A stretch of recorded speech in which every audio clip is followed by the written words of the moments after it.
Makinig, huwag kayong tumawa. Ito kasi yan, guys. May dalawang bilog. Hindi yan bilog, pero bilog yan. Dalawang bilog. Tas dalawang bilog. Kasi nakaganito eh. Ito, nandito ako sa unang bilog. Ito yung space ko. Eh, nandito ka din. Dapat nandito ka. 'Di ba?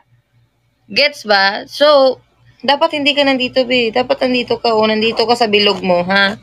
Hindi ka dapat nandito. Kasi space ko to eh, ha? Ito, sa'yo to. So, dito ka lang. Gets ba? Okay, very good yan. Very good, very good. Nakikinig ang aking mga estudyante. Okay, very good, very good, very good. Yan ang problema natin ngayon. So, kung may mga mind your own bilog. kung may